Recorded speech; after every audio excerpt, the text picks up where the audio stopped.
ఈరోజు మన మంగళగిరిలో జాతీయ తెలుగుదేశం పార్టీ కార్యాలయంలో ఆంధ్రప్రదేశ్ ముఖ్యమంత్రి వర్యులు గౌరవనీయులైన చంద్రబాబు నాయుడు గారిని కలవటానికి రావటం జరిగింది. ఎందుకు అంటే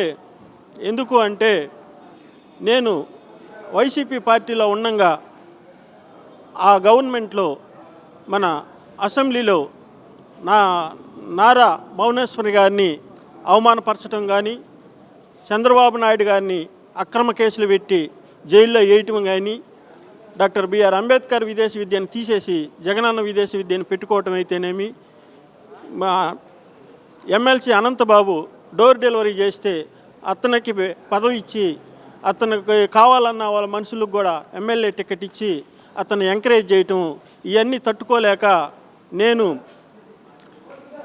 వైఎస్ఆర్ కాంగ్రెస్ పార్టీకి రాజీనామా చేసి ఎస్సీ కార్పొరేషన్ డైరెక్టర్ పదవిని వదులుకొని చంద్రబాబు నాయుడు గారి పిలుపు మేరకు చంద్రబాబు నాయుడు గారి ఆధ్వర్యంలో నేను తెలుగుదేశం పార్టీలో చేరటం జరిగింది. అయితే నేను ఎస్సీ కార్పొరేషన్ డైరెక్టర్ పదవి వదులుకొని వచ్చినప్పటికీ కూడా నేను మన గవర్నమెంట్ తెలుగుదేశం పార్టీ గవర్నమెంట్ వచ్చిన కాడి నుంచి ఈ నామినేట్ పదవులకు అప్లికేషన్లు పెట్టుకోండి అని నా పిలుపునివ్వటం జరిగింది.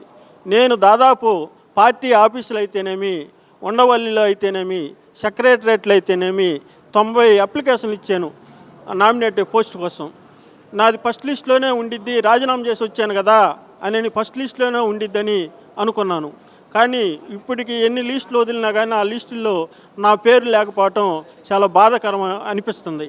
బాధ అయినప్పటికీ కూడా చంద్రబాబు నాయుడు గారు రాజకీయ అనుభవం ఉన్న నాయకుడు, మంచి సీనియారిటీ, మంచి పరిపాలన అధ్యక్షుడు చంద్రబాబు నాయుడు గారి మీద నాకు నమ్మకం ఉంది కాబట్టి నాకు న్యాయం జరిగిద్దని నేను అనుకుంటున్నాను. మంచి నామినేట్ పోస్ట్ ఇచ్చి నన్ను గౌరవిస్తారని కూడా నేను అనుకుంటున్నాను.